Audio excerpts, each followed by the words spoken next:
Fallout 76, the gift that did not give, but over the years finally understood that saying and now keeps on giving. But it is a game you've seen plenty of reviews of, and it still gets reviews because, well, it's a live service game, so it's ongoing, and its 5th year anniversary is coming up in November, but we'll do this one a little differently. So, 2023, 5 years after release, Fallout 76, is it worth it? Now, I'm not going to go over all the stuff you've heard a million times before, or just blast negativity at it, cause well, that gets clicks and likes. We have enough negative shit in life. I'll just let an obnoxious robot who never shuts up summarize that for you. 16 times the detail.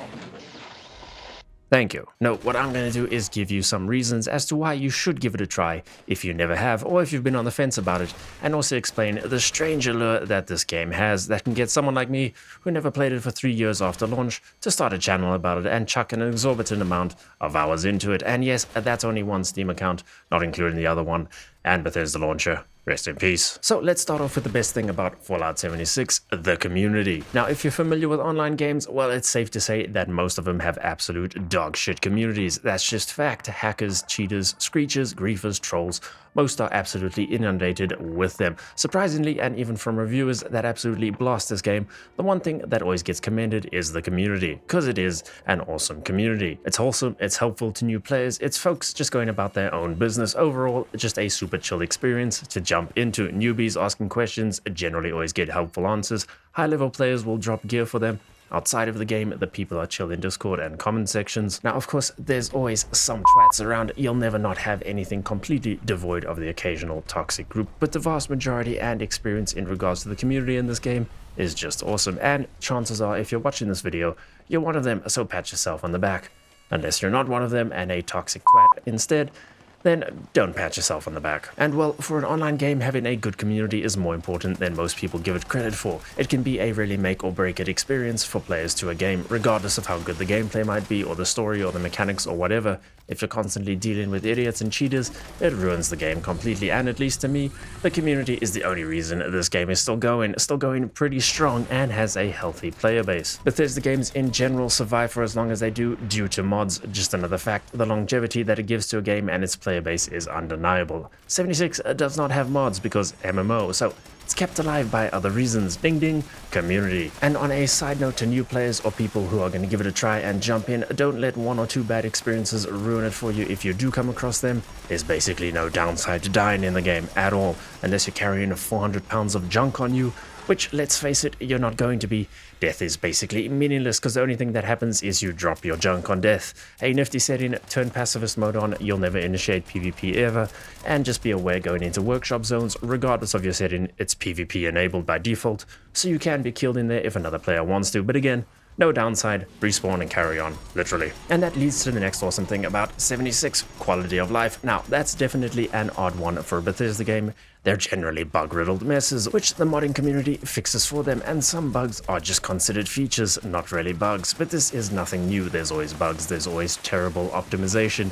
It's just Bethesda really, and unfortunately, 76 does not have the help of the modding community. But what it does have is actually a pretty dedicated dev team and other dev teams that they've brought on as well, that have honestly turned this game around, and the quality of life stuff, even though some of it has taken a while to implement, they usually knock it out of the park. You have plenty of options nowadays compared to early 76. Pacifist mode, like I mentioned, has always been around, but new stuff includes rejecting shared perks from other players so they don't mess with your build, advanced descriptions for your gear, backpack visibility, be great if they could include a jetpack one, grenade targeting, muzzle flash visuals, weapon impact visuals, depth of field, FOV, cough cough, not even Starfield has that option yet, plus a lot of other bloody modern releases don't have it, corpse highlighting, area looting, camera shake, disabling HUDs, and this is just the quality of life options in the menus, not in the game itself, which includes free fast travel locations, traveling to interiors or exteriors, fast traveling from interiors, previous Fallouts didn't have that, legendary rerolling, contextual ammo system, a bunch of options on character creation as well.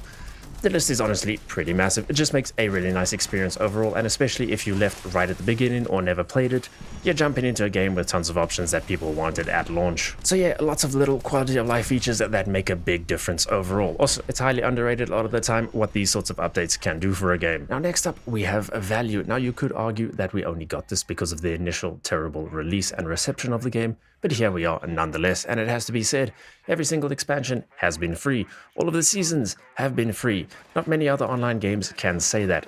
Usually expansions are always in the ballpark of $30 or more, especially nowadays, and seasons range from $10 and up. We haven't had to pay that. That's a lot of money saved, it just is. Not to mention the game itself is usually on sale a lot of the time, and even when it's not, it hasn't been a $60 title for a long time. Each new big update you will find a premium option for purchase, but that's just cosmetic stuff. The actual update is still free. So you get a lot of value out of 76, and it's not like a free and premium track on the season pass either. Yes, there's additional rewards to Fallout First members, but that's a very new thing, and for the most part it's not a massive thing. But other seasons from other games generally, you have a full massive premium pass and then a terrible free pass. The scoreboards here aren't like that. Also, other games will lock you out of specific seasonal activities if you don't have the premium pass. Again, not the case here. So at least to me, 76 gives quite a lot of value. I don't ever have to worry about buying the season or anything like that. Then if I don't particularly care about it, no harm done, literally. So value definitely up there. And on the topic of Fallout First, one thing, they haven't increased the price over time, which is good. And they have added a bunch more features to it over time as well, which is also good. Still think there should be different tier options, like a $5 tier for just the tent and scrap box, a $10 for the inclusion of private world, and then the full priced one for all the benefits or something like that. But overall, it's just had positive changes. Let's face it, it's not going anywhere, so at least it's seen positive changes. Multiplayer. Now this one will probably be the most divisive, but during the first E3 reveal and the uttering of the words multiplayer, I was also like, nope, screw that, that's why I didn't play it for years. But surprisingly, I didn't realize how much I actually enjoy Fallout with other players. It's just fun, and yes, of course, you can play it solo if you want. I've done entire playthroughs without other players, and there's only a handful of people on a server anyway. You rarely see anyone besides big events, but yeah, I actually like the multiplayer aspect of 76, Fallout with friends. Better than you'd expect. Plus, it's always entertaining seeing a newbie charge at a massive boss with like a pool cue. Such belief and determination. You get a lot of laughs out of it. Or the excitement to help a new player in a game world that we all love. Cause yeah, Fallout is a massive series. It's an awesome universe. And this is still Fallout, even if it was used as a scapegoat for Bethesda to test multiplayer and a whole bunch of other features for future games while cashing in on the online trend at the time. But hey, maybe that's just my opinion, but there's a lot in Starfield that kind of feels like 76 to me. Just saying. Now, the strange allure. This game has a strange allure to it, like it tempts you in, it's supposedly so bad, but then you hear great things about the community, positive feedback, a game that's still going.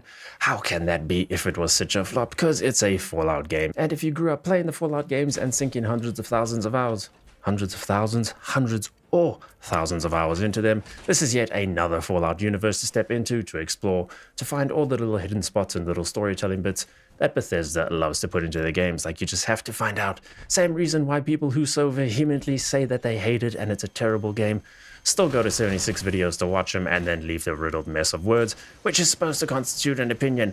Why you yeah if you hate it, huh? It's because it's tempting. You have to know what's happening in 76. In Fallout, something new or cool looking, some new lore that's maybe been discovered, and then you find the awesome community and it draws you in. Easy, chill gameplay loop keeps you playing, simple dailies to do and mess around with events, ops, expos, vendor hopping, base building.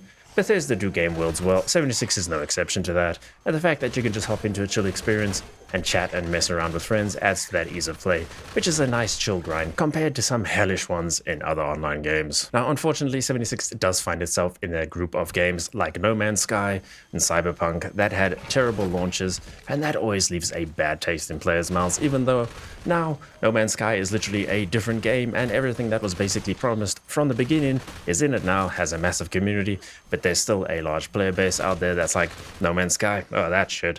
Or Cyberpunk, also come a massively long way, but again, because of that bad launch, it's still cyberbug to most players. Sadly, just how things are, and it's easier to bash on a game because lol, bad game, lol, yes, me get views and likes.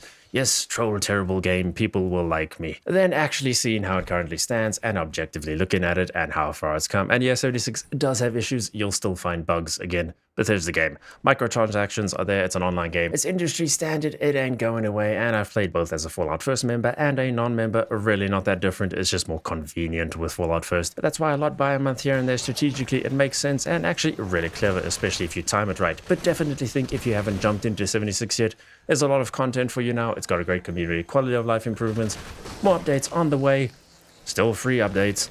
5th anniversary this year, not much to lose. Go in with an open mind, forget what you've heard before, and give it an honest try. If you still don't like it, then fair enough. I mean, it's basically Fallout 4 version 2 with multiplayer added. And let's be honest, Fallout 4 wasn't that great either of a game, had loads of issues. Modders saved that game. At least it had modders to come to the rescue, but still, not a Fallout I personally love. But that's a different topic. I will say, though, the beginning of 76 can be a bit rough, but just push through that. Maybe watch some tips and tricks videos and you'll be fine. There's definitely an enjoyable experience under the vast canopy of bad rep that this game has gotten over the years. But it's always one that I know, despite the criticism and bad choices by higher-ups, devs that loved it stuck with it and definitely been a great experience in my books. Let me know what you think in the comments, like and subscribe.